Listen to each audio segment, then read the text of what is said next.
The needle trembled in Nina Whitmore's hand as she stared at the medication bottle. The label said 1 milligram. The pills inside were 3. Someone in this mansion was trying to murder Alexander Romano, and she had less than 10 minutes to decide whether to save the most dangerous man in the city or let him die in his own bed. If you're enjoying emotional stories like this one, please subscribe to the channel and stay with me until the very end. And drop a comment telling me what city you're watching from. I'd love to see how far this story travels tonight. The grandfather clock in the hallway struck 2 in the morning, and Nina Whitmore had not slept in 31 hours. She stood at the foot of the 4-poster bed, gripping the edge of the mattress with white knuckles, watching the man beneath the silk sheets shiver as if he were freezing to death in the middle of August. His dark hair was plastered to his forehead. His lips usually pressed into that hard, unreadable line that made grown men step backward when he entered a room were now cracked and pale. Alexander Romano, 42 years old, 6 feet 2 inches of controlled menace. The man whose name was whispered in 3 languages across the eastern seaboard, and tonight he looked like a child. "Mr. Romano," Nina said softly, leaning closer. "Sir, can you hear me?" He didn't answer. He hadn't answered in almost 4 hours. She pressed the back of her hand against his forehead and almost flinched. 104.2. She'd checked it 10 minutes ago. It had been 103.8 then. The fever was climbing, and it was climbing faster than it should have been. "Come on," she whispered. "Come on, fight this." A floorboard creaked behind her, and Nina spun around so quickly her braid whipped against her shoulder. Marcus Hale stood in the doorway. The lawyer, Alexander's right hand for the last 15 years. He was still wearing the same charcoal suit he'd worn to the meeting that afternoon, though the tie was loosened now and his collar was unbuttoned. "How is he?" Marcus asked. "The fever's higher." "How much higher?" 104. Marcus stepped into the room and closed the door behind him with that particular gentleness men use when they're trying very hard not to seem nervous. He walked to the side of the bed and looked down at the man he'd built half his career protecting. "Did Dr. Castellano leave instructions?" "Yes." "And you've been following them?" Nina hesitated. It was just a half-second pause, but Marcus caught it. His eyes lifted from Alexander's face to hers, and for a moment Nina felt as if a flashlight had been pointed directly at her chest. "I've been following them," she said. "Good." He looked back down at the bed. "Get some rest, Nina. I'll sit with him." "No, sir." The word came out before she could think about it, and as soon as it did, she felt the heat rush up her throat to her cheeks. "You did not say no to Marcus Hale." Nobody said no to Marcus Hale. Even the men who carried guns for a living spoke to him in measured, careful sentences. Marcus turned his head slowly. "Excuse me. I mean, forgive me, sir. What I meant is I'd prefer to stay. I know his schedule. I know when he last ate, when he last had water, when he had his last dose. If something changes, I'll catch it faster than someone coming in cold." There was a long silence. The grandfather clock ticked. Outside, a hard rain began to drum against the window. "That's loyalty," Marcus said quietly. "Where did you learn loyalty like that, Nina?" "From watching him, sir." The answer surprised her almost as much as it seemed to surprise Marcus. She hadn't planned to say it. It had simply walked out of her mouth on its own 2 feet. Marcus studied her for a long moment. Then he nodded once slowly. "Call me if anything changes. Anything at all, even if you think it's nothing." "Yes, sir." "And Nina." "Yes, sir. Trust your instincts tonight. Do you understand me?" She didn't nod entirely, but she nodded anyway, and Marcus walked out of the room as quietly as he had come in. The moment the door clicked shut, Nina sank into the chair beside the bed and let out a breath she hadn't realized she'd been holding. Trust your instincts. What instincts? She was a housemaid. 26 years old, 2 years of community college nursing she'd never finished because her mother had gotten sick and there'd been no money. She'd come to this mansion 11 months ago answering an ad in the back of a newspaper, and she'd taken the job because it paid almost twice what any other domestic position paid in the city. And the only reason she now understood why it paid so much was because she had figured out sometime around her 3rd week exactly who Alexander Romano was. She'd almost quit then. She'd packed it a bag, and then she'd watched him do something. It had been a Tuesday. She remembered because Tuesdays were the days she changed the linens in the East Wing.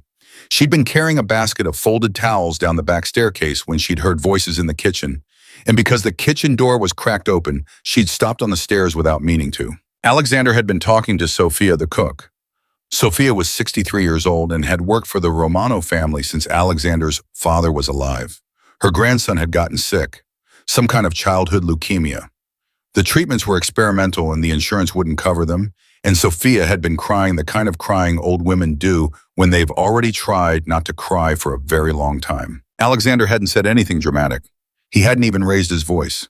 He'd simply said, "Give me his name, Sophia. Give me the name of the hospital. By Friday, the bills will be handled. All of them, past, present, and future. You won't see another invoice." Sophia had tried to thank him, and Alexander had cut her off. "No," he'd said, "don't thank me. You fed this house for 30 years. You've never once asked for anything. The fact that you had to ask now means I haven't been paying attention. That's my failure, not your favor." Nina had stood on that staircase with her basket of towels and felt something shift in her chest she hadn't been able to name for weeks afterward. She had not packed her bag again. Now, almost a year later, she watched the man who had said those words struggle to draw a full breath, and she felt that same shifting in her chest, only sharper now. Almost painful. "I love you," she said. She said it out loud to the dark, to the rain, to the fevered man who could not hear her. "I have loved you for months, and I am terrified that you are going to die before I ever get the chance to say it where it might matter." Alexander did not respond, but somewhere in his sleep his fingers twitched against the sheet. Nina reached forward and took his hand. It was the first time in 11 months she had ever touched him outside of her duties. His skin was burning hot. His pulse when she pressed her fingertips to his wrist was racing too fast, much too fast for a man simply sleeping off an illness. She frowned. She pressed harder, counted. Watched the second hand of the clock crawl around its small white face. 142 beats per minute. That was wrong. That was very wrong. A man fighting a fever should have an elevated heart rate, yes, but 142. That was the kind of number she'd seen in her nursing textbooks under the chapter heading cardiac distress. That was the kind of number that came before something stopped working. She stood up so fast the chair scraped against the floor. The medication. She needed to look at the medication. Dr. Castellano had been at the house twice that day. He'd left a small black bag on the dresser containing 3 different bottles, each labeled in his neat physician's handwriting. Nina had administered the doses exactly as instructed. She had been very, very careful because Alexander Romano was not the kind of employer you made mistakes around, even kind mistakes, even the kind of mistakes that came from love. She crossed to the dresser and picked up the first bottle. Antibiotic. Standard. She'd seen 100 bottles like it. The second bottle, fever reducer. Also standard. The pill count matched what it should have been after the doses she'd given him. The third bottle. Nina's hand stopped in midair.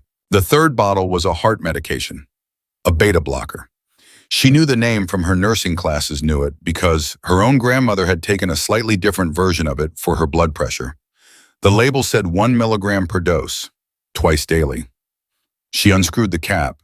The pills inside were not 1 milligram pills. She could tell by the color. The pills inside the bottle were larger, and they were a shade of pale blue she remembered from her textbooks, and that shade of pale blue meant 3 milligrams, not 1. 3 milligrams, twice daily. To a man already fighting a fever, already dehydrated, already with a pulse running at 142 beats per minute. Nina set the bottle down on the dresser very, very carefully because if she didn't set it down carefully, she was afraid she was going to throw it across the room. 3 milligrams of a beta blocker on top of everything else his body was already fighting would not just be too much. It would, in his current state, very likely kill him. In fact, it had probably already started. She felt her hands begin to shake, and she pressed them against the top of the dresser to make them stop. She closed her eyes. She made herself breathe. Think, Nina, think. Option 1, she called Dr. Castellano. But Dr. Castellano was the one who had labeled the bottle. Either he had made a mistake, in which case he was incompetent and not to be trusted with the next dose either, or he had not made a mistake, in which case he was the one trying to kill Alexander Romano, and she was about to call the murderer back into the house. Option 2, she called Marcus Hale. Marcus would handle it. Marcus would handle it instantly. But Marcus had been in this house all night, all day, and Marcus had access to that black bag. And Nina remembered the way Marcus had looked at her when she'd hesitated about following the doctor's instructions. Trust your instincts tonight. Why had he said that? Why those exact words? Nina opened her eyes. She did not know who in this house she could trust. She did not know who had switched the pills. She did not know if there was one person in this conspiracy or five. What she knew was that Alexander Romano was on a bed 12 feet behind her with a heart rate of 142 and rising, and his next scheduled dose of that beta blocker was in. She glanced at the clock, 47 minutes. She was the only person in this house who knew the pills were wrong, and she was a maid. And nobody in this house, if she ran into the hallway right now and screamed for help, would believe a maid over the doctor who had been treating Alexander Romano for a decade. She could feel her heartbeat in her teeth. She walked back to the bed. Alexander's lips had gone a little bluer in the last few minutes. His breathing had a faint rasp to it that hadn't been there an hour ago. She put her hand against his cheek, and his cheek was still burning, and she said very quietly, "I am about to do something that could get me killed. I want you to know that. I want you to know I knew, and I did it anyway." She walked back to the dresser. She picked up the bottle of 3 milligram pills, and she opened the small drawer in the nightstand on her side of the bed, the one where she kept her sewing kit and her glasses case and a small bottle of aspirin she carried for her own headaches. Inside the bottle of aspirin, the pills were small, white, about the size of 1 milligram, though they weren't beta blockers, they were just aspirin. But a person glancing at the bottle from a distance, a person not paying close attention, a person who was used to seeing what they expected to see would not immediately notice the difference. She poured out the aspirin. She poured out the 3 milligram beta blockers. She put the 3 milligram beta blockers into the aspirin bottle, capped it, and slid it deep into the pocket of her apron. Then she took the empty beta blocker bottle and she walked very quietly down the back stairs to the kitchen. In the kitchen, in a small locked cabinet above the refrigerator, was the household's first aid stock. Sophia had shown Nina where the key was hidden 8 months ago on the night Marcus had cut his hand on a wine bottle. Inside the cabinet were ordinary medications, acetaminophen, ibuprofen, antacids, and on the third shelf a small bottle of the beta blocker Alexander was actually supposed to be taking. 1 milligram, pale yellow, the bottle Sophia kept in case Alexander, who had a mild heart condition, Nina now realized she had never been told about, ever needed his usual dose, and the doctor wasn't around. Nina counted out enough of the correct 1 milligram pills to last 48 hours. She put them in the empty bottle Dr. Castellano had labeled. She put the bottle back exactly where she had found it, on the dresser upstairs. And then she sat down in the chair beside Alexander's bed, and she waited. At 3:47 in the morning, his scheduled dose came due.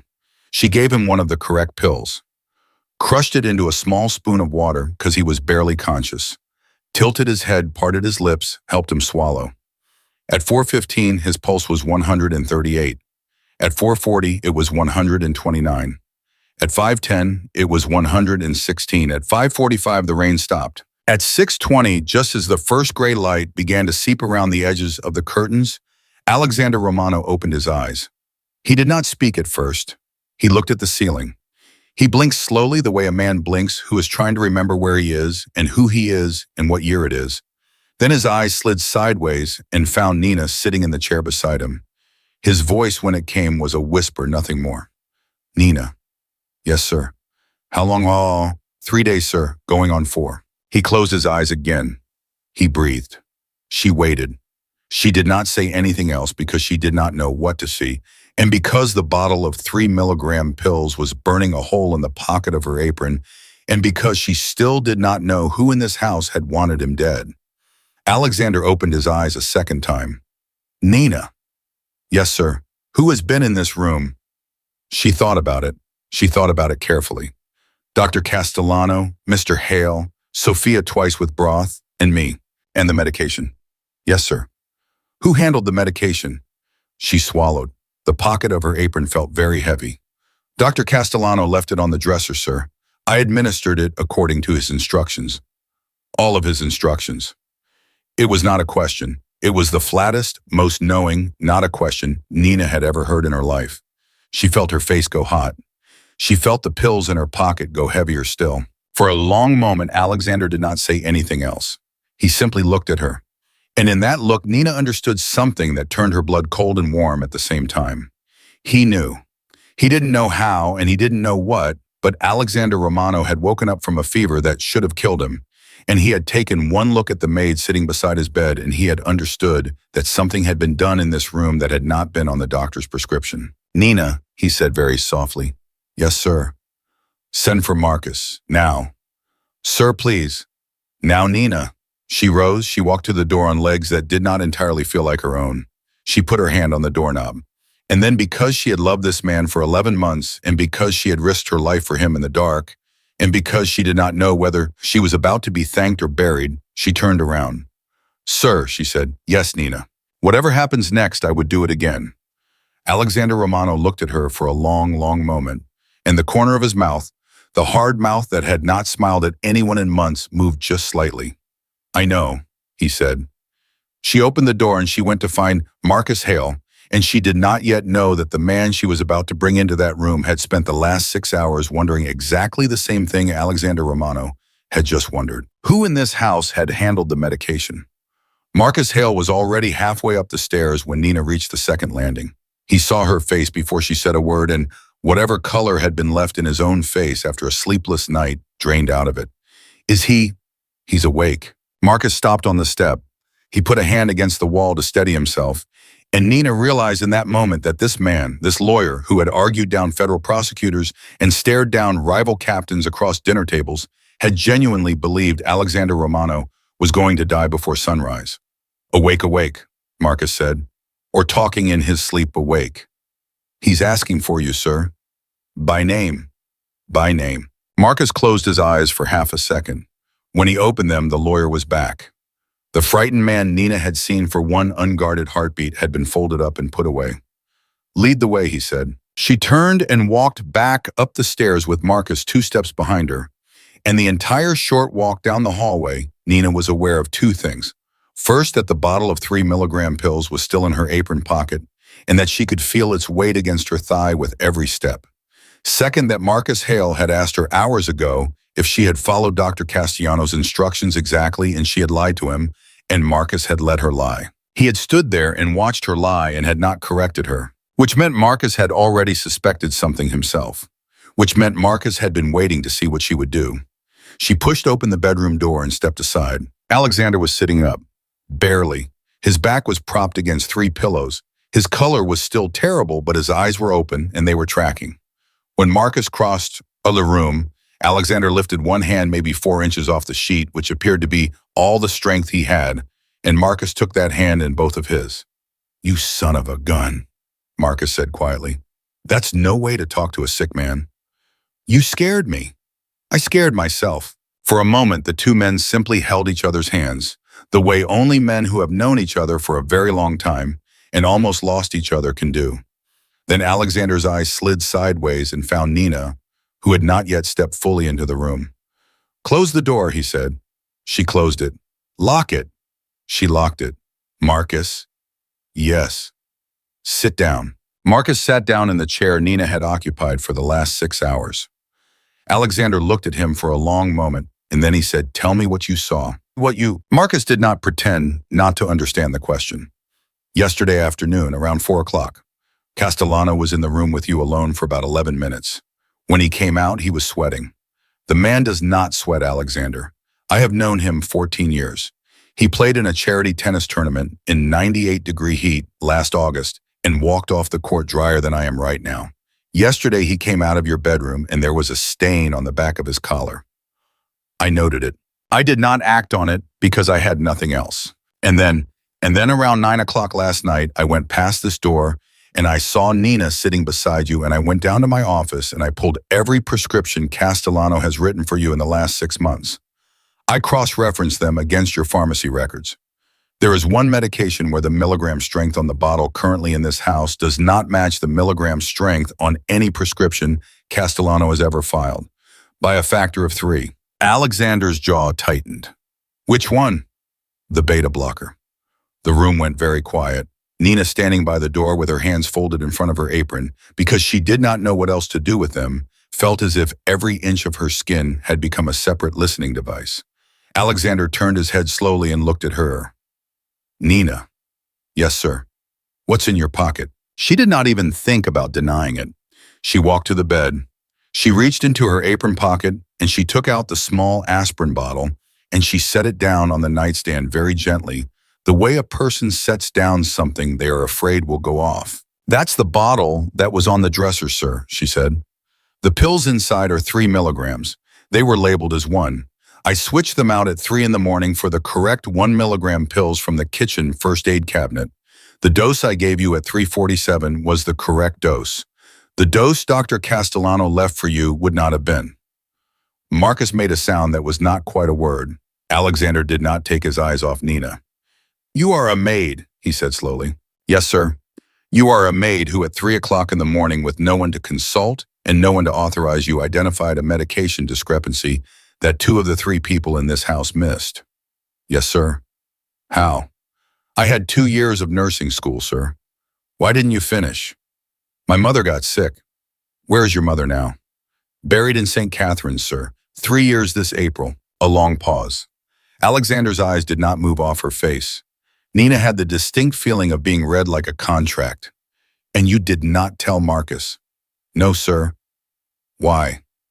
Her throat closed. She had to swallow before she could speak. Because I didn't know who I could trust, sir. I knew the doctor had been in the room. I knew Mr. Hale had access to the bag. I knew Sophia brought the broth.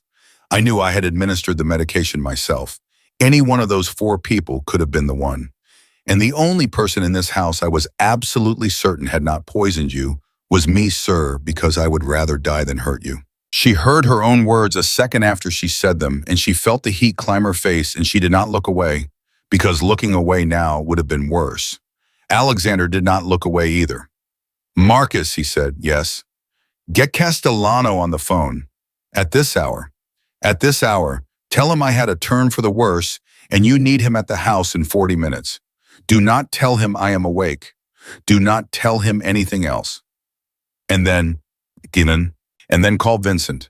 Have him at the house in 30. I want him in the kitchen pantry with the door cracked when Castellano walks in. Marcus nodded once. He stood. He started for the door, and then he stopped, and he turned, and he looked at Nina, and the look he gave her was the look a man gives a person he has badly underestimated and is trying very hard to recalibrate his entire understanding of in the space of about 4 seconds. Nina, he said, yes, sir. When this is over, you and I are going to have a conversation. Yes, sir. He left. The door clicked shut behind him. The lock was still engaged, and Nina realized she was alone in the room with Alexander Romano for the first time since the night had ended. He patted the edge of the mattress weakly. Sit. Sir, I shouldn't. Nina, sit. She sat, on the very edge of the mattress the way a person sits on a pew at a funeral. Alexander studied her for a long moment. Then he said 3 milligrams. Yes, sir. That dose on top of the fever. It would have stopped your heart, sir, probably within the next 2 doses, maybe 1 given how dehydrated you were. You knew that at 3 in the morning. Yes, sir. And you also knew that if I died in this bed under your care with my medication bottle in your apron, you would have been the one they hanged for it. She had not in fact allowed herself to think about that part out loud, but she had thought about it. Somewhere underneath every other thought, she had thought about it. She nodded just once. Yes, sir. Alexander closed his eyes. For a moment, Nina thought he had gone back to sleep, and she started to rise, and his hand came up off the sheet and caught her wrist. His grip was weak. It was the grip of a man who had been on the edge of dying 8 hours ago, but it was firm enough that she sat back down. Nina. Yes, sir.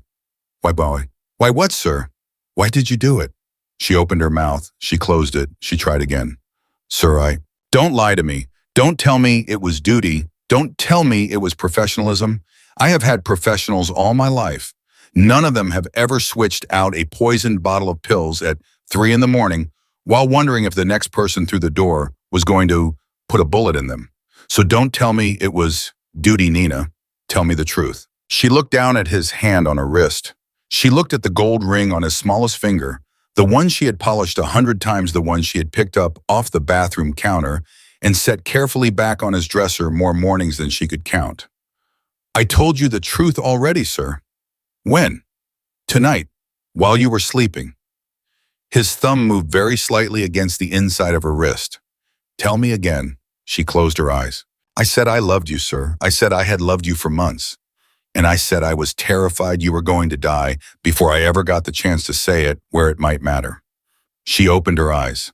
Alexander Romano was looking at her with an expression she had never seen on his face in 11 months of living in his house. It was not amusement. It was not pity. It was not the careful, measured, half-distant look he gave everyone, including the men he had known for 30 years. It was the look of a man who had been handed something he did not know what to do with. "Nina," he said very quietly. "Yes, sir." "You should not have said that." "I know, sir. Not because it isn't welcome, because it makes you a target." She felt her stomach drop. "Sir, whoever poisoned me," he said, "did not just want me dead. They wanted me dead in a particular way. Slow, in bed, with a doctor's signature on it. That means they have plans for what comes after I am gone. Plans that involve people in this house. Plans that involve who they think will be left in this house. And as of this moment, Nina Whitmore, you are the maid who saved my life, which means by tomorrow morning you will be a name on someone's list." She could feel her pulse in her ears. "What do I do, sir?" "You stay close to me. You do not leave this house. You do not answer the front door. You do not take any food or drink from anyone except Sophia, and you do not take it from Sophia unless I have seen her hand it to you. Do you understand?" "Yes, sir." "And Nina?" "Yes, sir." "What you said tonight, while I was sleeping?" "Yes, sir." "I heard it." The world in Nina's chest stopped and then started again. And then she did not know what to do with her hands or her face or the rest of her life. I don't know what to do with it yet," he said. "I want you to understand that. I don't know what to do with it. I have not been a man who does anything with that word in 20 years. But I heard you, and I did not let go of your hand on purpose." She had not realized he was still holding her wrist. She looked down. His fingers were wrapped lightly around her like a man who had decided not to release a thing he had picked up in his sleep. A knock on the door. 3 sharp raps. Marcus's knock. Alexander released her wrist. "Come." Nina rose and unlocked the door. Marcus stepped in, and behind him was a man Nina had only seen twice before in 11 months, both times briefly, both times in passing. Vincent. Tall, quiet. He wore his suit jacket the way other men wore their skin. He did not look at Nina exactly, but she had the very strong impression that he had registered every inch of her presence in approximately 1.5 seconds. "Castellano is on his way," Marcus said. 40 minutes. "Vincent. Boss. You understand what we are doing." "I understand. I want him alive when I come downstairs." "He'll be alive. I want him to know I am alive when I come downstairs." "Understood." "Good, Marcus." "Yes. There is one more thing." Marcus waited. Alexander turned his head and looked at Nina, and then he looked back at Marcus. "Whoever paid Castellano did not pay him a small amount. A man does not poison me for pocket change. Castellano is going to give us a name. And when he gives us a name, I want everyone in this house in one room. Every single person. Sophia. The driver. The groundsman. The girl who comes Tuesdays for the laundry. Every one of them. In the dining room, I want to look every single one of them in the face when I tell them what almost happened in this house tonight." "Yes, Alexander." "And Marcus?" "Yes." Nina sits at the table. A pause, just the smallest pause. Marcus's eyes flicked to Nina, then back. "At the table." "Yes." "Not in the corner, at the table." "Understood." Marcus left. Vincent left with him. The door clicked shut. Alexander leaned back against the pillows and closed his eyes, and for a moment Nina thought the conversation was over. And then he said, without opening his eyes, "Nina." "Yes, sir." "How many people did you tell about your nursing school?" "In this house, sir, none." "How many people in this house knew you could read a milligram off a pill?" "None, sir." "Then you understand what you have just become." "Sir, you have just become the only witness in this house who can testify in a way that will be believed. Because anyone else, Marcus included, can be dismissed as protecting me. You they cannot dismiss. You are the maid. You had no reason to know what those pills were. The fact that you did is the entire case." Nina swallowed. "And the people who tried to kill you will figure that out by lunch." The clock in the hallway somewhere through the wall struck the half hour. 6:30, a little less than 40 minutes until Castellano arrived. Nina did not move from the edge of the bed. She did not know if she had been dismissed. She did not know if she was supposed to leave or stay or stand against the wall or go change out of an apron she had been wearing for 30 hours. Alexander opened his eyes again. "Stay," he said before she could ask. "I don't want you in the hallway. I don't want you in the kitchen. I want you exactly where you are until Castellano is in this house, until Vincent has him, until I am downstairs. Do you understand me?" "Yes, sir." "Good." He was quiet for a moment. Then he said, "Nina." "Yes, sir." "In your nursing school, did they teach you how to take a pulse without holding the wrist?" "Yes, sir. There's a point at the side of the neck." "Show me." She hesitated. Then she leaned forward very carefully and pressed 2 fingers against the side of his throat just under the line of his jaw. His pulse beat slow and weak, but steady against her fingertips. 94, she said after a moment. Down from 142 at 3 in the morning. "Good." "Yes, sir." "Nina." "Yes, sir." "Don't take your hand away yet." She did not. She kept her fingers there against the line of his throat, feeling the slow, steady beat of a heart that should have been still. His eyes closed again. His breathing slowed. Outside the window, the gray light was beginning to turn to gold, and in the kitchen, 2 floors below the front gate, buzzer went off. Castellano was early. Nina's fingers were still on Alexander's throat when the buzzer went off, and she felt his pulse jump under her fingertips before the rest of his body even registered the sound. "He's early," she said. "He's nervous." "Sir, do you want me to?" "Stay where you are." Downstairs, she could hear Marcus's voice through the floor, low and even, the way Marcus always spoke, when something inside him was not even at all. She heard the front door open. She heard footsteps. She heard another voice, lighter, faster, the cadence of a man who had been rehearsing what he was going to say in the car all the way over. "How is he?" Castellano said. "Worse," Marcus said. "How much worse?" "He hasn't opened his eyes since 4. There was a silence. Nina could picture it. Castellano standing in the foyer with his black bag, calculating, doing the math in his head, asking himself whether worse meant the dose was working or whether worse meant the man was already dead and he had walked into a trap. "Take me to him," Castellano said. "In a moment." Sophia made coffee. "You look like you need it." "Marcus, I should really see him first." "He isn't going anywhere, Walter. Sit. 2 minutes." Nina heard the kitchen door swing open. She heard a chair scrape against the floor. She heard the soft clink of a coffee cup against the saucer. And then she heard nothing at all for almost 90 seconds because Vincent presumably had stepped out of the pantry, and a man with a coffee cup at his lips does not always have time to say anything before a hand closes around the back of his neck. Alexander's eyes were open now. "Help me up," he said. "Sir, you're not strong enough." "Nina, help me up." She slid an arm behind his shoulders. He was heavier than she expected, the kind of heavy a body becomes when it has spent 4 days fighting and lost most of what it had. She got him upright. He swung his legs over the side of the bed. He sat there for a moment, breathing carefully, his hands flat on his thighs. "Robe," he said. She brought it. She helped him into it. She tied the belt for him because his fingers were shaking too badly to do it himself, and he let her, and neither of them said anything about it. Slippers. She knelt and slid them onto his feet. "Nina." "Yes, sir." "You walk on my left side. You walk close enough that if I start to go down, you can take my weight. You do not let anyone in this house see me lean on you. Do you understand?" "Yes, sir." "Good." He stood. For 1 terrible second, she thought he was going to fall. Then he straightened somewhere deep inside himself in a way Nina would never quite be able to describe afterward, and he became Alexander Romano again. Not entirely, not the way he had been a week ago, but enough. They walked. Down the hallway slowly. Down the stairs more slowly.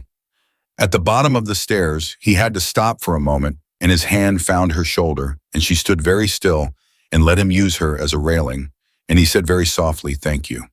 It was the first time he had ever thanked her for anything. "Yes, sir." He took his hand off her shoulder. He straightened. They walked into the kitchen. Walter Castellano was sitting at the kitchen table with his hands flat on the wood, and Vincent standing behind him, and the moment Alexander appeared in the doorway, Castellano made a sound like a man who had stepped on a stair that was not there. "Alexander." "Walter." You're up." "I am." That's a miracle, truly. I was just telling Marcus I was so worried last night. The fever was..." "Walter." "Yes, don't." The doctor's mouth closed. Alexander walked slowly to the chair at the head of the table. Nina pulled it out for him. He sat. He did not take his eyes off Castellano. Marcus stood at the doorway. Vincent stood behind Castellano. Nina stood uncertain by the wall. Nina. Yes, sir. Sit. She sat. She sat in the chair to Alexander's right, the chair she had wiped down 10,000 times in 11 months and never once sat in. She kept her hands folded in her lap because she did not trust them anywhere else. Alexander reached into the pocket of his robe and he set a small bottle on the kitchen table, the aspirin bottle, with the 3-milligram pills inside it. Castellano looked at the bottle. He looked at Nina. He looked back at the bottle, and every drop of color that had been left in his face went somewhere else. Walter, Alexander said, tell me about this bottle. Alexander, I don't. Tell me about the milligram strength. I don't know what you're, Walter. Alexander's voice did not rise. He did not lean forward. He did not raise a hand. He simply said the man's name one time very quietly in the voice he used when he was finished asking. Castellano started to cry. It was not loud crying. It was the silent, stunned crying of a man who had been carrying something for weeks and had not realized how heavy it was until the moment it came off him. He covered his face with one hand. His shoulders shook. Who paid you? Alexander said. Alexander, I have a daughter. I know you have a daughter, Walter. I paid for her wedding. Who paid you? They said it was just to weaken you, They said nobody was going to They just needed you out of commission for the meeting on Thursday. Who? Alexander, please. Walter, I am going to ask one more time, and then Vincent is going to ask, and Vincent does not ask the way I ask. Who paid you? Castellano took his hand away from his face. He looked at Alexander. He looked at Marcus. He looked at Nina, and for a half second his eyes lingered on Nina. And Nina understood with absolute clarity that this man had counted on her not knowing what those pills were. He had counted on the maid not being able to read a label. He had built his entire plan on the idea that the woman in the apron was wallpaper. Daniel, Castellano whispered. The kitchen went silent. Marcus from the doorway said, Daniel who? Daniel Romano. Alexander did not move. He did not blink. His hand resting on the table beside the aspirin bottle did not so much as twitch. But Nina, sitting beside him watching his profile, saw something happen in his jaw, in the muscle at the hinge of it, that she would remember for the rest of her life. My nephew, Alexander said. Yes. My brother's son. Yes. The boy I put through law school. Yes. The boy who came to this house every Sunday for dinner, from the time he was 9 years old. Castellano started crying again harder. Alexander, he said it was just a few days. He said you would recover. He said, how much did he pay you, Walter? 200,000. For my life. He said you wouldn't die. 3 milligrams of a beta blocker on a man with my heart history, 4 days into a fever, dehydrated, with a pulse already running at 140. Walter, look at me. You are a doctor. You are not a stupid man. You knew. You knew what that dose would do. Castellano did not answer. He did not need to. Alexander turned his head slowly and looked at Marcus. Where is Daniel right now? He's at his apartment in the city. As of 40 minutes ago, I had Tomas check before Castellano got here. Is he alone? He's alone. Get him alive. A long pause. Alive, Alexander said. I want to look him in the face. Marcus nodded once. He stepped out of the kitchen. Nina heard him on the phone in the hallway, his voice low and clipped, and measured the voices of a man giving instructions he had given many times before in his life, and would almost certainly give many times again. Vincent stayed where he was, one hand resting on the back of Castellano's chair, in a way that was not exactly a threat, but was not exactly not one either. Alexander turned back to the doctor. Walter. Yes. Your daughter is 26 years old. She is married. Her husband is an architect. They live in a house on Pine Street that you co-signed the mortgage for. Is any of this incorrect? No. Walter, listen to me very carefully. I am not going to hurt your daughter. I am not going to hurt her husband. I am not going to hurt your grandchildren when they come, and they will come, because I happen to know your daughter is 6 weeks pregnant, which she has not told you yet, but she will tell you next month at your birthday dinner, because I had a very long conversation with her in March about whether she was ready, and she was. So I am going to tell you something, Walter, and I want you to hear it the way I am saying it. Your family is not in danger from me. Do you understand? Castellano was crying so hard now he could not speak. He nodded. Good.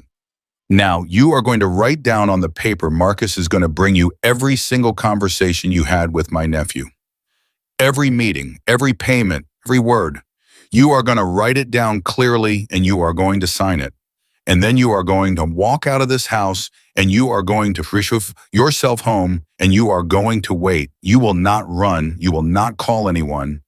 You will not warn my nephew, because if you do any of those things, the document you just signed will go to the federal prosecutor on Monday morning, and you will spend the rest of your life in a cell explaining to other men why a doctor poisoned his oldest friend. Do you understand me? Yes. And Walter? Yes. You are never to practice medicine again. Not in this state, not in any state. You will close your office on Monday. You will refer your patients to Dr. Henley on Brookline Avenue. You will tell them you are retiring for personal reasons. If I hear you have written so much as a prescription for cough syrup after Monday, that document goes to the prosecutor regardless. Are we clear? We're clear. Good. Vincent. Boss. Get him out of my sight. Vincent lifted Castellano out of the chair with a gentleness that was almost worse than violence would have been. He walked the doctor out of the kitchen. Marcus came back in, slid into the chair Castellano had vacated, and looked at Alexander with the patient, quiet face of a man who had seen many endings and was preparing himself for another one. Tomas is on his way to Daniel's apartment, he said. 40 minutes. Good. Alexander. Yes. Are you sure? About what, Mon? About bringing him here. Alive. To this house. Alexander was quiet for a moment. He looked down at his hand on the kitchen table. Nina noticed for the first time that his hand was trembling. Not visibly, not the kind of tremor anyone across the table would have caught. But sitting beside him, watching him, she saw it the small, fine shake of a man whose body had been emptied and was running on something other than strength. Marcus, he said. Yes. I held that boy when he was 3 days old. I held him in the hospital while my brother smoked a cigarette in the parking lot because my brother was 22 years old and terrified. I carried that boy on my shoulders to his first day of kindergarten. I sat in the second row at his college graduation. I gave him the down payment on his first car. I gave him his first job. I gave him his name. He carries my name, Marcus.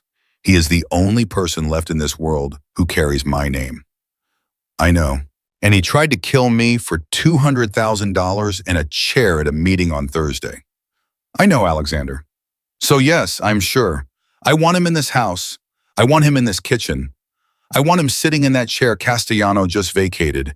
And I want him to look me in the face and explain to me what part of his life I failed to give him that he had to take the rest of it from me with a syringe. Marcus did not answer. There was no answer to give. Alexander leaned back in his chair. He closed his eyes for a long moment. When he opened them, he looked at Nina. You haven't said a word. No, sir. Why? It wasn't my place, sir. Nina. Yes, sir. After what happened in this kitchen, it is your place forever. Do you understand? She did not exactly, but she nodded. Yes, sir.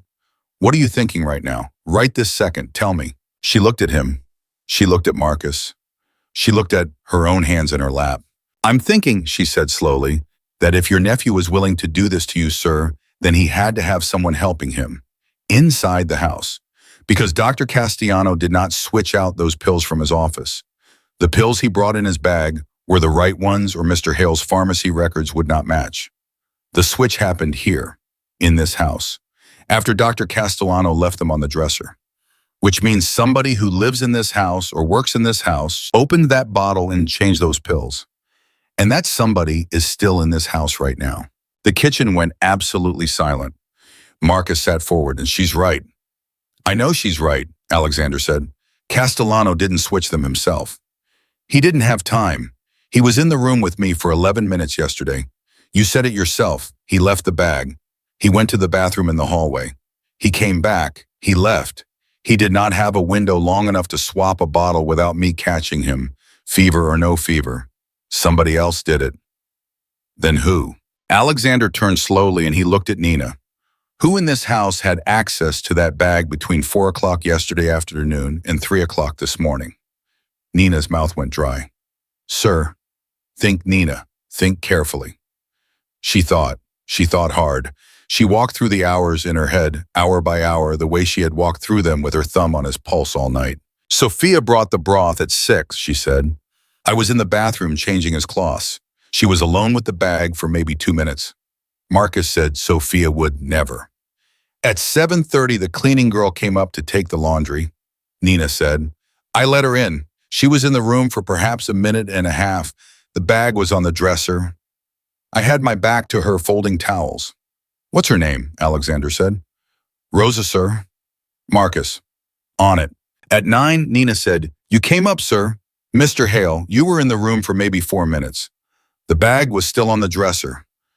You walked past it twice. Marcus's face did not change, but Nina saw very clearly the moment he understood what she had just said in front of his employer.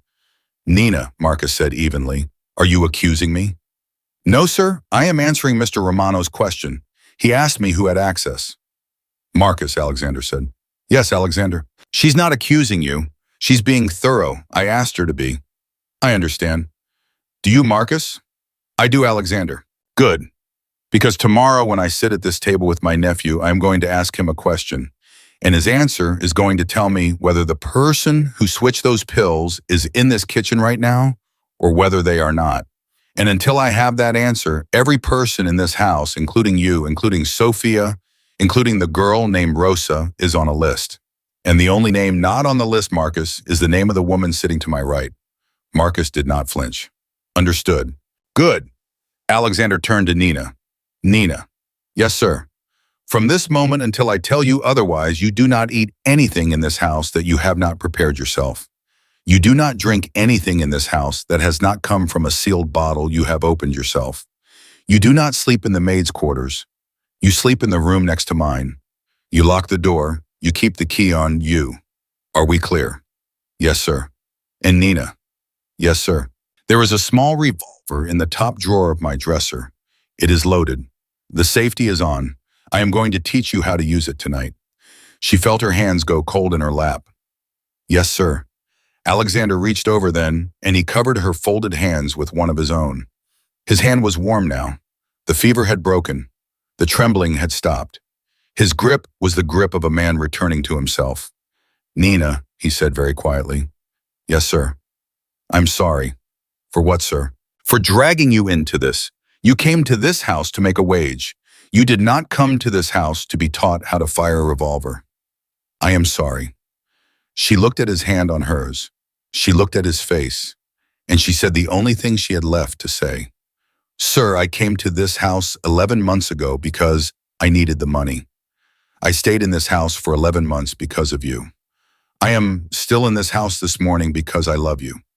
You have not dragged me anywhere. I walked. Alexander Romano did not answer her in words. He simply turned her hand over in his own and held it. And in the front hallway of the mansion, the front door opened, and Tomas's voice said very quietly, We've got a problem. Marcus was on his feet before Tomas finished the sentence. What kind of problem? Daniel's not at the apartment. You said he was alone.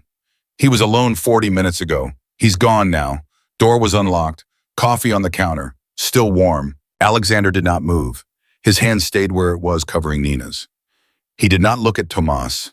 He looked at the wall in front of him, at the small clock above the kitchen doorway, and Nina watched his face do the thing his face had done upstairs an hour ago, the thing where something behind his eyes calculated faster than the rest of him moved. Marcus. Yes.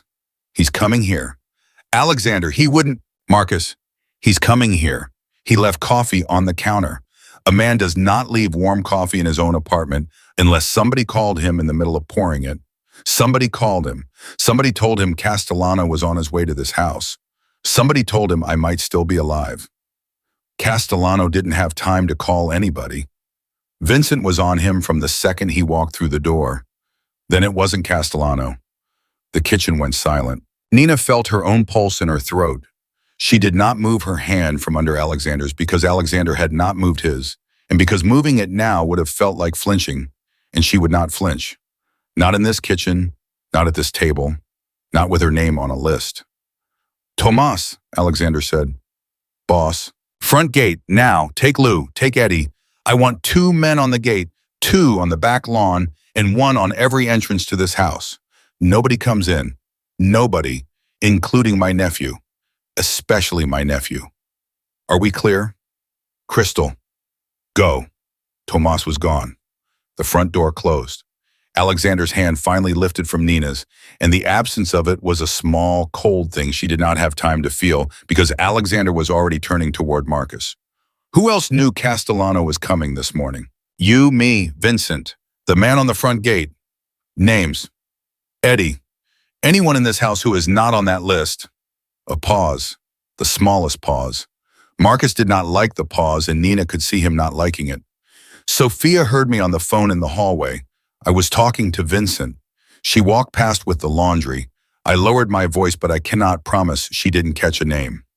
Sophia. She walked past Alexander. I am not saying she did anything. I am saying I cannot account for her ears. Where is Sophia right now? I don't know. Probably the pantry. She starts breakfast at 7. Find her. Bring her here. Alexander. Marcus, bring her here. Marcus stood. He left. Nina sat very still beside Alexander, and after a moment, Alexander said without looking at her, Nina, yes, sir. What do you know about Sophia? She's been kind to me, sir. That isn't what I asked. I know, sir. I am answering anyway. She was the first person in this house to speak to me without looking through me. She showed me where the first aid cabinet was. She told me how you took your coffee. She told me which floors creaked and which not to walk on at night because she said you slept badly and any small sound woke you. She told me the names of every person who worked in this house and what their mothers had named them because she said a person without a name is a person you cannot care about. Sir, in 11 months, she has not once said a single thing to me about you that was not protective. Ushem. Alexander was quiet for a long moment. Protective of me, he said, or protective of her place at my table. Nina did not answer. She did not know. The kitchen door swung open. Marcus came in. Sophia came in behind him. She was wiping her hands on a dish towel, and the moment she saw Alexander sitting at the head of the table in a robe, in a kitchen at 7 in the morning with a small aspirin bottle on the wood between them, her hands stopped. Holy Mother of God, she said, you're up. I am. They told me, Marcus, they said you were. Sophia, sit. Alexander, what is this? Sit, Sophia. She sat. She sat in the chair Castellano had cried in 40 minutes earlier. She put the dish towel in her lap and folded it carefully, and Nina, who had spent 11 months watching this woman move around a kitchen, saw Sophia's hands fold the towel 3 times instead of 2, the way a person does a familiar thing when they are trying not to do an unfamiliar one. Sophia. Yes, Alexander. Last night, after Castellano left, did you go into my bedroom? I brought you broth at 6. I sat with you for a moment. I wiped your forehead with a cool cloth. Nina was in the bathroom rinsing the cloths. I did not stay long. Did you touch the black bag on my dresser? A pause. Sophia's hands stopped folding the towel. Alexander. Sophia, did you touch the bag? I moved it. You moved it. It was on the dresser. There was a glass of water beside it. The glass was sweating. The water was making a ring on the wood. I picked the bag up and I put it on the chair so I could move the glass and wipe the dresser. Then I put the bag back. Did you open the bag? No. Sophia. I did not open the bag, Alexander, on my husband's grave. I moved it. I wiped the wood. I put it back. I did not open it. Alexander looked at her for a long moment. Then he said, Sophia, last night on the phone in the hallway, Marcus was talking to Vincent. You walked past. What did you hear? Sophia's eyes filled, not from fear, from something else, something older and harder than fear.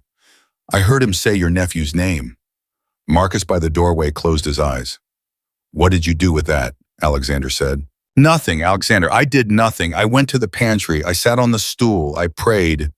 I prayed for an hour. I prayed because in this house, when a man says your nephew's name on the phone in the middle of the night, in a voice the way Marcus was using that voice, I know what it means. I have lived in this house 30 years. I know what it means. And I prayed because I have known that boy since he was 9 years old, and I could not believe what the voice was telling me. Did you call him? No.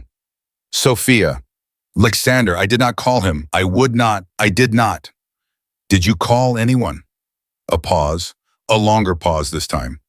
I called my sister, Sophia said. The kitchen went still. Your sister, Alexander said.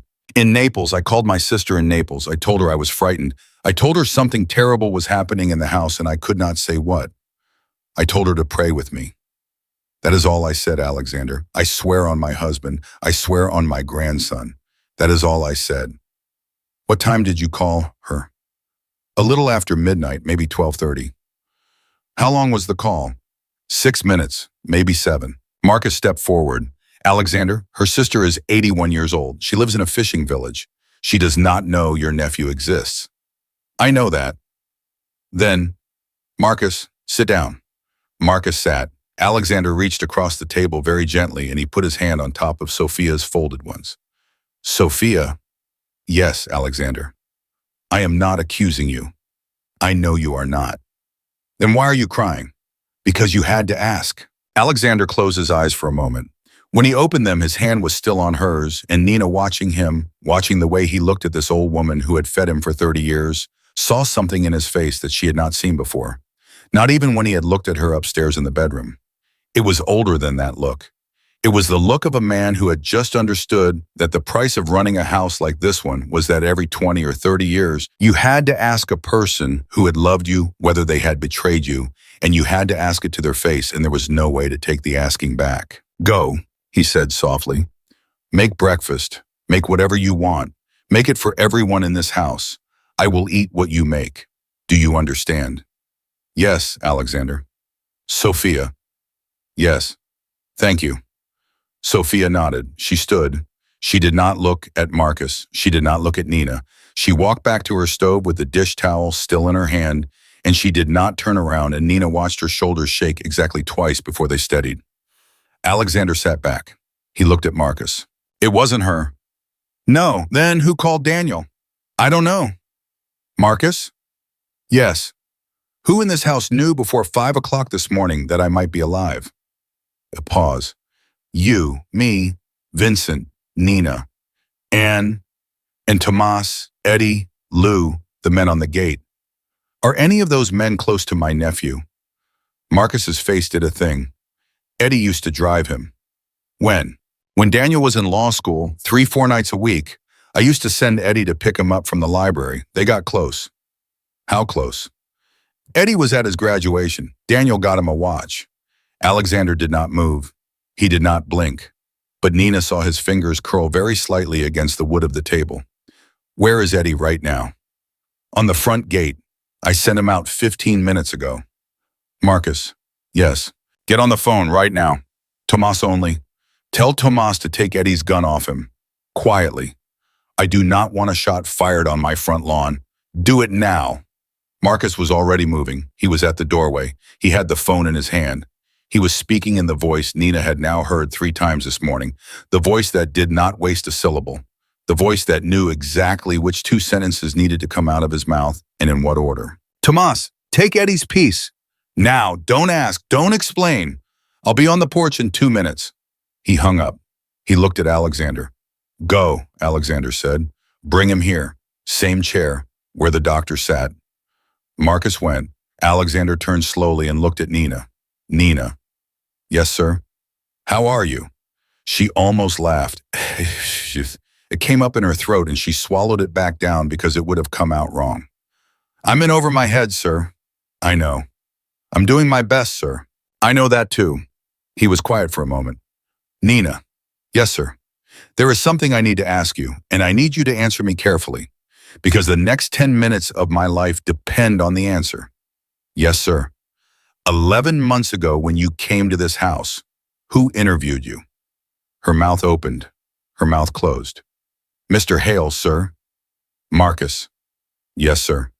Anyone else? There was another man. He sat in the corner. He did not say anything. He looked at my paperwork. Describe him.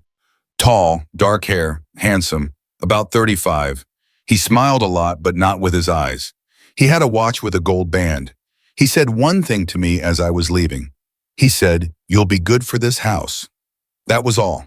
Alexander closed his eyes. Sir, Nina said. Sir, who? That was Daniel. The kitchen tilted very slightly around her. Sir, my nephew sat in on your interview, Nina, 11 months ago. He looked at your paperwork. He decided you were the kind of woman who would be good for this house. Do you understand what I am telling you?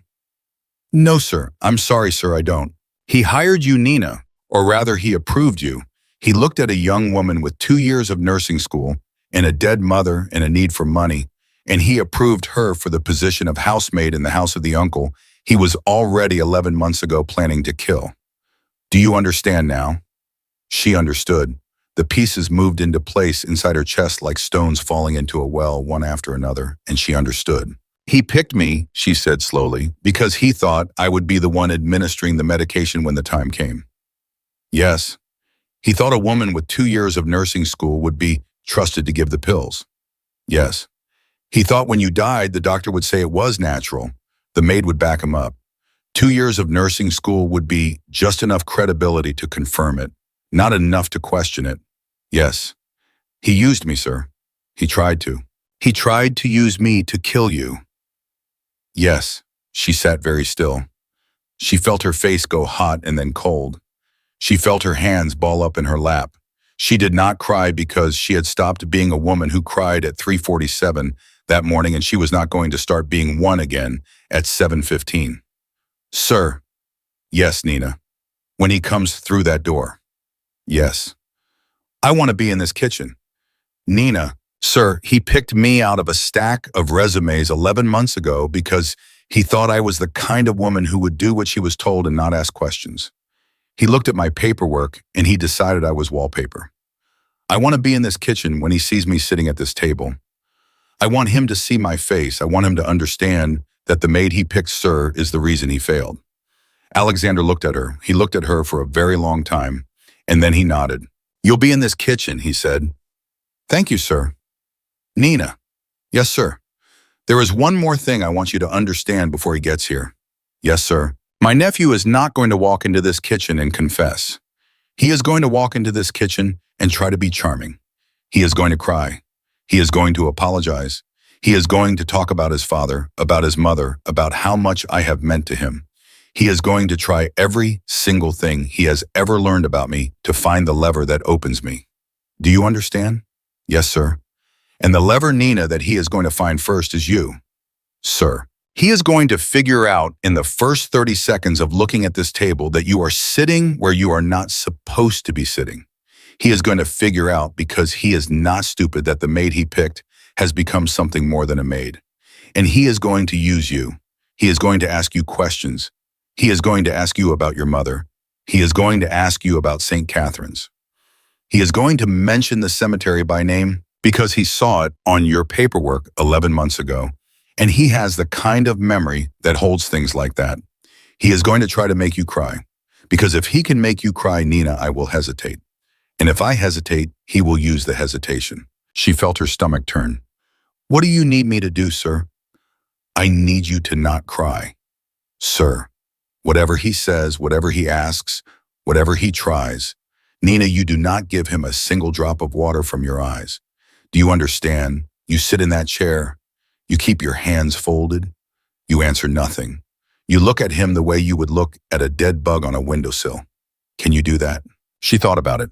She thought about her mother in St. Catherine's. She thought about the man with the gold-banded watch who had smiled without his eyes and said she would be good for this house. She thought about 3 milligrams. She thought about a pulse of 142. She thought about the bottle in her apron and the way Alexander's hand had felt on hers 10 minutes ago. Yes, sir, she said. I can do that. Good. The front door opened. Thomas's voice in the hallway, Marcus's voice, and a third voice, lighter, younger. The voice of a man who had been talking the whole way up the driveway. A misunderstanding. That's all this is. Just give me 5 minutes with him. That's all I'm asking him, Marcus. You've known me since I was a kid. You know, I would never... The kitchen door opened. Daniel Romano stepped through it. He was 35 years old. Handsome in the way Alexander had been handsome 20 years ago, but softer, looser. A face that had not yet been carved by the things that carved Alexander's face. He was wearing a navy overcoat and a white shirt with no tie. His hair was damp from the morning. He looked for one full second at his uncle, sitting at the head of the kitchen table. And then he looked at Nina. She watched it happen on his face. She watched the recognition. She watched the calculation. She watched the precise instant he understood that the maid he had approved 11 months ago was sitting in a chair she should not have been sitting in. His face did not change, but something behind his eyes did. "Uncle," he said, and he smiled, and his smile had no eyes in it at all. "Daniel, you're up." "I am." "That's God, that's a relief." When Marcus called, I thought, "Sit down, Daniel." "Of course." "In that chair." "Of course, Uncle." He crossed to the chair Castellano had cried in. He sat. He folded his hands on the table in front of him, the same way Sophia had folded her dish towel half an hour ago, and Nina watched his fingers and saw that they were not shaking. Not at all, not even a little. That was the thing that frightened her most. "Daniel," Alexander said quietly. "Yes, Uncle." "Tell me about the meeting on Thursday." And Daniel Romano, sitting in the same chair the doctor had wept in 40 minutes earlier, opened his mouth to speak. "The meeting on Thursday," Daniel said easily, "with the Calabrese people." "Uncle, I don't understand what—" "Daniel." "Yes." "Don't." The younger man's mouth closed. He held his uncle's eyes for a beat. He smiled again, that smile that did not reach the rest of his face. "Uncle, I think there's been a misunderstanding. Marcus said on the phone that—" "Marcus did not call you Daniel. He called me 30 minutes ago. Marcus called Tomas. Tomas was sent to your apartment. Your apartment was empty. Your coffee was still warm. Somebody else called you Daniel. Somebody else told you to leave that apartment. I want you to tell me very carefully who it was." A pause, the smallest pause. Daniel's hand moved an inch on the table. "Eddie," he said. Alexander did not blink. "Eddie." "Uncle, I can explain." "Eddie called you and told you what?" "He told me Castellano was on his way to the house. He told me you'd taken a turn. He thought I'd want to know. Uncle, he's been driving me since I was 22. Of course he'd—" "Daniel." "Yes." "Eddie is at this moment sitting in the back of a car in my driveway with Tomas's hand on the back of his neck.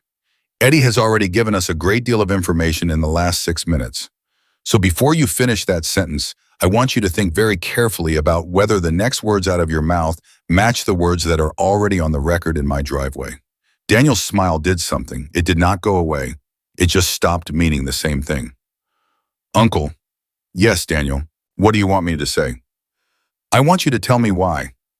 "Uncle, why? Why, Daniel? That is the only word I want to hear from you. Not how, not when, not who else. I will get those answers myself. From you today in this kitchen, at this table, I want one word. I want why. Look me in the face and tell me why." Daniel did not answer for a long moment. Then his eyes slid sideways. They found Nina. "Hello, Nina." Nina did not answer. "It's Nina, isn't it? From the interview. 11 months ago?" Nina did not answer. "You've been busy." She kept her hands folded. She kept her eyes on his. She did not blink, and she did not breathe out, and she did not give him a single drop of water from her eyes.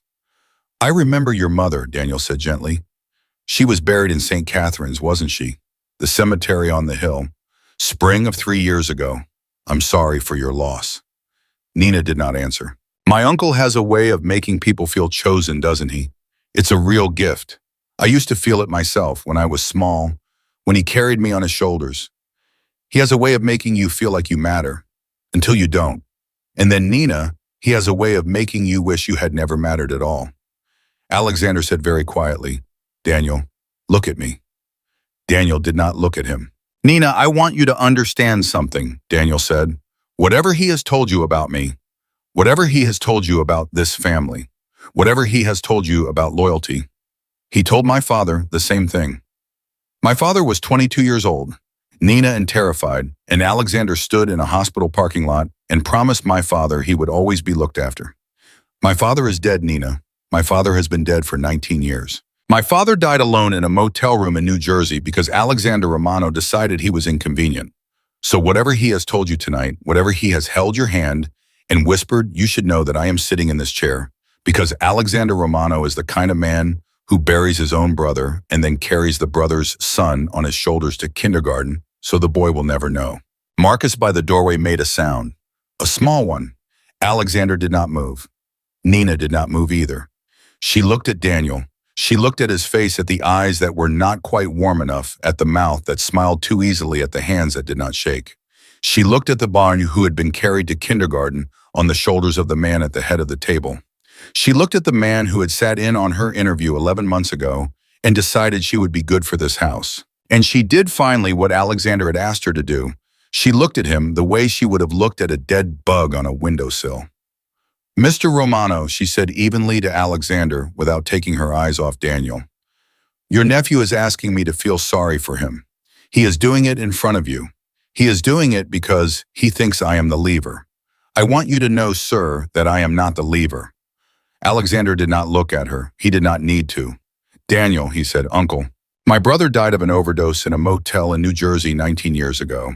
He did so with a needle in his arm and $3,000 of my money in his coat pocket because I had given it to him the day before to get him out of New Jersey and into a hospital.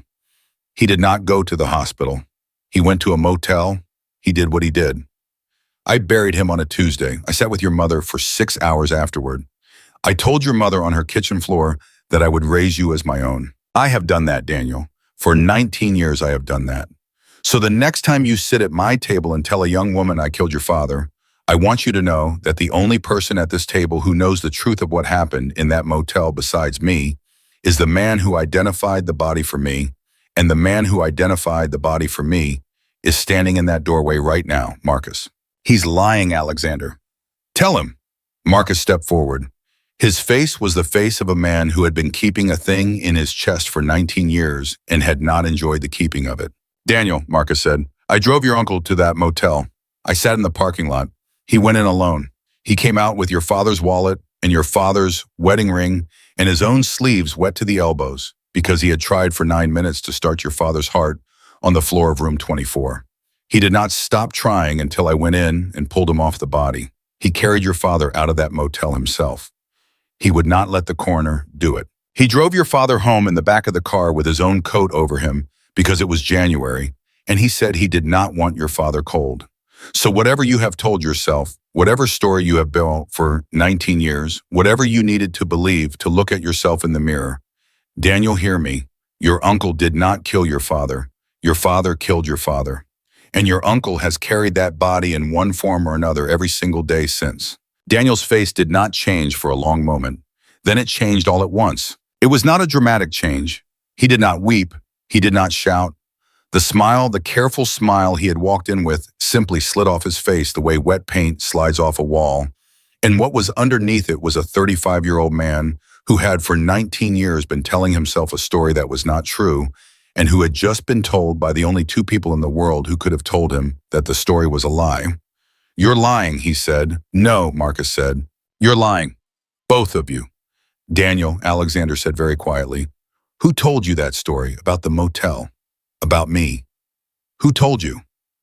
A pause. "My mother," Daniel whispered. "Your mother. She told me when I was 16. She said, your mother loved your father, Daniel. Your mother loved your father in a way that did not survive what happened in that motel. She needed someone to blame. She picked me. I let her. I let her, Daniel, because she was my brother's wife, and she was your mother, and she had nothing else. And if blaming me let her get out of bed in the morning to raise you, then I would carry it. I have carried it. I am still carrying it. I would have carried it until I died. But I will not carry it while you sit in my kitchen and use it to explain why you put 3 milligrams of a beta blocker in my medication. So you will look at me, Daniel, and you will tell me in your own voice, with your own mouth, that you understand what I am saying to you." Daniel was crying now, quietly. He was not pretending, and he was not performing. He was simply leaking the way a man leaks when something he has been holding for 19 years lets go all at once. "I understand," he said. "Say it again." "I understand, Uncle." Alexander was quiet for a long moment. "Daniel, yes, I am not going to kill you." Marcus by the doorway did not move. But Nina, watching Marcus's profile, saw his shoulders shift very slightly, the way the shoulders of a man shift when the thing he had been ready to do has been taken off the list.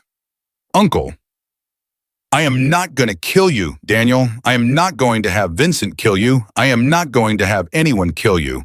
Do you hear me?" "Yes, Uncle. What I am going to do is this. You are going to walk out of this house. You are going to get on a plane this afternoon. The plane is going to land in a city I will name. A man will meet you at the airport. He will take you to a house. You will live in that house. You will not come back to this country. You will not contact anyone in this family. You will not contact your mother. You will not contact me. You will not contact Marcus. You will live there, Daniel, for the rest of your life. On a small allowance I will arrange. And every month on the first day of the month, I will send you a letter. The letter will say one word. The word will be your father. Just those two words. Your father. So that for the rest of your life, on the first day of every month, you will be reminded of the man you said I killed, and you will know that I am still alive, and that I am still your uncle, and that I am still carrying him. Do you understand? Daniel was sobbing now. Yes, uncle. Marcus. Yes. Get him out of my kitchen. I do not want to see his face again. Marcus stepped forward. He took Daniel by the elbow. He lifted him not unkindly out of the chair. Daniel did not resist. He walked on legs that did not entirely work past Nina, past Sophia at the stove, past the small aspirin bottle on the table, and he did not look at any of them. At the doorway he stopped. He turned. He looked at his uncle one last time. Uncle. Yes, Daniel. I'm sorry, I know. I really am. I know that too. Go, Daniel. He went. The kitchen door swung shut behind him. The front door opened in a moment and closed, and there was the sound of a car starting. And then there was no sound at all. And Alexander Romano put his face in his hands for the first time since he had opened his eyes that morning. Nina did not move. Sophia at the stove did not move. After perhaps a minute, Alexander took his hands away from his face. His eyes were wet. He did not pretend they were not. Sophia. Yes, Alexander. Breakfast. Yes, Alexander. For four, you, Marcus, Nina, me. Yes, Alexander. At this table. Yes, Alexander. She turned back to the stove. Her hands were steady now. She cracked eggs into a bowl with the precise, untroubled motion of a woman who had cracked eggs in this kitchen 10,000 times before, and Nina understood watching her that for Sophia this was how she would carry what had just happened in this room, with eggs, with breakfast, with the daily ordinary holy work of feeding the people who had survived. Marcus came back in. He sat down at the table without being asked. He looked older than he had looked an hour ago. He's in the car. Good. Tomas will have him at the airport by 10. Good. Eddie, Eddie has been with me 12 years, Alexander said. I know. His sister is sick. He sends her money. I know that too. Alexander was quiet for a long moment. Send him away. Same arrangement. Different city. Tell him the sister keeps her money. Tell him if he ever comes back, the money stops. Tell him that is the only mercy I have left in me today. Yes, Alexander. Marcus? Yes. I'm sorry I made you wonder this morning whether I trusted you. You don't have to. Marcus, I am sorry. Marcus looked down at his hands. He nodded once. Thank you, Alexander. The kitchen was quiet for a while. Sophia cooked. The smell of coffee filled the room. Nina sat in her chair with her hands folded and did not yet know what she was supposed to do with herself, because the thing she had been doing for the last 9 hours was over and she did not know what came next. Alexander turned to her. Nina. Yes, sir. Look at me. She looked at him. You did not cry. No, sir. Even when he mentioned your mother. No, sir. Why? She thought about it. Because you asked me not to, sir. He looked at her for a long moment. Nina. Yes, sir. I want you to listen to me very carefully, because I am going to say a thing in this kitchen in front of these two people, and I am going to say it once, and then I am not going to say it again until I have earned the right to say it again. Do you understand? Yes, sir. Last night while I was sleeping, you told me you loved me. You said it where I could not answer. You said it because you thought I was going to die. I was not going to die, Nina. I was not going to die because you would not let me. So I am going to answer you now in daylight where you can hear me. Are you listening? Yes, sir. I do not know yet whether I love you. I am 42 years old, Nina, and I have not used that word in 20 years, and I do not know if the part of me that uses it is still there. But I know this. I know that when I woke up this morning, the first face I saw was yours. I know that for 9 hours of the worst night of my life, the only hand I held was yours. I know that the only person in this house this morning who walked into a room with me and did not have a calculation behind their eyes was you. So I am going to ask you something, Nina, and I want you to think about it before you answer. Do not answer me now. Answer me tomorrow. Answer me next week. Answer me in a month. Take as long as you need. Yes, sir. Stay. A pause. Sir, stay in this house. Not as my maid. Not as my employee. Stay. As whatever you decide you want to be to me. As a friend. As a partner in this strange life. As something I do not yet have a word for. Stay, Nina, and let me find out with you in daylight whether the part of me that knows that word is still there. She looked at him for a long moment. She did not need a month. She did not need a week. She did not even need to set down her hands. Yes, she said. Yes, what, Nina? Yes, I'll stay. Alexander did not smile, but the corner of his mouth, the hard mouth that Sophia had been watching for 30 years, moved the same way it had moved upstairs that morning when he had said, I know. Good, he said. Yes, sir. And Nina? Yes, sir.